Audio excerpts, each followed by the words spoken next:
Month after Hurricane Melissa, and we have some devastating news in. And we have two tropical cyclones threatening land at this moment. I'll break down their intensities and their potential intensities as they come ashore here exclusively on TBS Cyclone.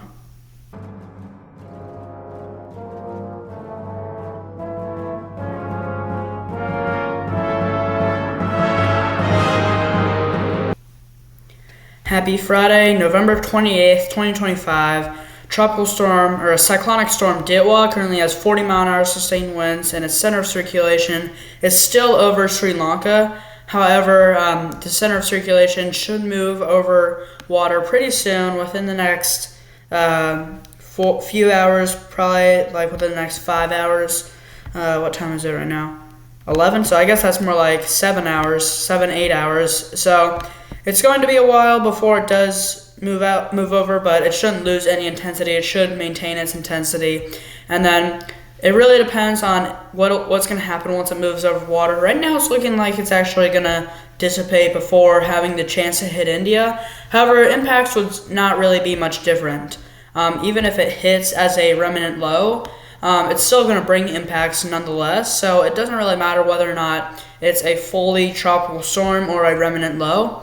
Tropical storm Kodo currently has 60-mile-an-hour sustained winds and has weakened since yesterday. It reached a peak intensity of 90 miles an hour, so that's equivalent to a Category 1 hurricane in the Atlantic, but it has since weakened, and it is forecast to maintain its intensity over the next few days going into December. By December 1st, it should be down to 50 miles an hour, and then actually going out in time by Tuesday or Wednesday morning, it should make landfall in Vietnam, either as a remnant low or a very weak tropical storm. And I will show you the forecast models. So here we are starting with tropical storm Kodo. The Google AI forecast model is actually forecasting this to re-intensify into a typhoon. I do not think that's going to happen. I don't think if it re-strengthens at all, it might re-strengthen to 65 or 70, but I'm not expecting anything major like a whole typhoon up, but it could because the waters are very warm, and the Google AI model this year has been very accurate, so it could very easily happen. And then they show weakening into depression and actually moving south of Vietnam. For Ditwa, they show it weakening to a tropical depression over land, which that might happen, and then kind of staying as a tropical depression and avoiding India. Even if it doesn't make a direct hit on India, it's still going to bring a ton of impacts because it's more than just the center of a storm for where the impacts are. It's also like the rain bands, and those can bring flooding and stuff like that. And then going even further out in time into tonight and really into this weekend, the Joint Typhoon Warning Center isn't monitoring anything yet. Actually, I don't think they are. I guess I should check right now, because why not? No, they're not monitoring anything yet. But I think tonight or into tomorrow, they could be monitoring a little invest, which has the potential for development. And if it does develop, I don't know what the name would be, but the Google AI model thinks it's going to be pretty strong. But then it's going to be right here by December 2nd. It's going to be in this area, and that's where there's a lot of uncertainty. Half of their little parts of the models show going out to sea. The other half shows it going toward the Philippines. So I really don't know what's going to happen.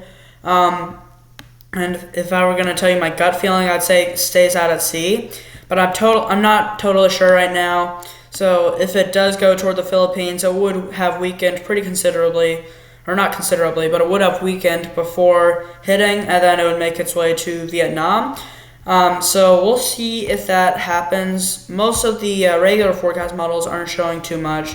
The GFS is showing a weak storm, and the European forecast model is showing a weak storm. And then for Hurricane Melissa, it made landfall a month ago today, October 28th, and the fatalities are now unfortunately up to 106. There were 2 indirect fatalities from a plane crash in Florida that was bringing supplies to Jamaica. That was very tragic. And then there is the damage cost is now up to $10 billion, and that's just in Jamaica alone. Let me show you the graph. So yeah, that's just in Jamaica, this $10 billion. And then most of the deaths, 58 are in Jamaica, 43 in Haiti, because the outer rain bands brought a ton of flooding, and Haiti is a mess anyway. So yeah, this storm was very tragic, and it'll very likely be retired. That's it for today, guys. Thanks for watching, and see ya.